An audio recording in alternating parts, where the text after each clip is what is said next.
કમલાબાગે કાલે અમે એકલા હતા મા દીકરો અને ઘરે આવીને તાળું મારી ગયા જયપાલભાઈ ને યશપાલભાઈ આવીને એ પૈસા માગતા હતા 6 લાખ રૂપિયા અને મહિના દિવસ પહેલાં આવીને એ કહી ગયા હતા પછી કાલે પાછા આવ્યા મેં કે થોડોક ટાઈમ આપ્યો તો કે ના કે ટાઈમ નહીં આપો હવે મહિનો દિવસ થઈ ગયો અને માથે 7 દિવસ થઈ ગયા છે એટલે એ લોકોએ કે અમને ચાવી આપી દો એટલે અમે બહાર મા દીકરો નીકળી ગયા અમે અહીંયા પોલીસ ચોકી આવ્યા ફરિયાદમાં બસ એને પૈસા લીધા હતા એટલે તાળું મારી ગયા મેં ફરિયાદ લખાવી છે પછી જયપાલભાઈ એમ કીધું કે તમે ફરિયાદ લખાવો પછી શું થાય એ ખબર નથી કે તમે પછી જોજો કે એટલે સમજી વિચારીને કે પોલીસ ચોકીએ જાજો કે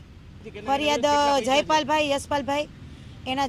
જયપાલભાઈના 6 લાખ છે ને યશપાલભાઈ એના ભેગા આવ્યા હતા અને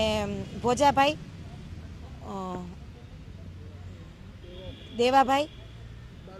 બાલુભા સોલંકીને એને 12 લાખના એને અત્યારે અમે 1.5 કરોડ ચૂકવી દીધો છે બાલુભાને અને દેવાભાઈના ને ભોજાભાઈને ઘણા જે કરેલા છે એ અમારું છે બધું લખ્યું અત્યારે વ્યાજ લગભગ 3 કરોડ જેટલું ચૂકવી દીધું હશે અમે આ 5 જણાને થઈને 4 જણા થઈને હા વર્ષ દિવસ પહેલાં મારા હસબન્ડે દવા પીધી હતી અને કેસ કર્યો હતો અમે અહીંયા પણ એનો કંઈ નિકાલ જ નથી આવ્યો કેસનો કંઈ પછી આ કાલે આવ્યા હતા ને ફરિયાદ આપી છે તો આજે પીએસઆઈ સારા છે ને અમારી બધું સાંભળ્યું છે ને તમે બાકી મારી હિંમત નથી થતી પણ એને મને હિંમત આપી કે તમે કરો તમારે કંઈ નહીં થાય કે એટલે મને થોડીક હિંમત આવી ગઈ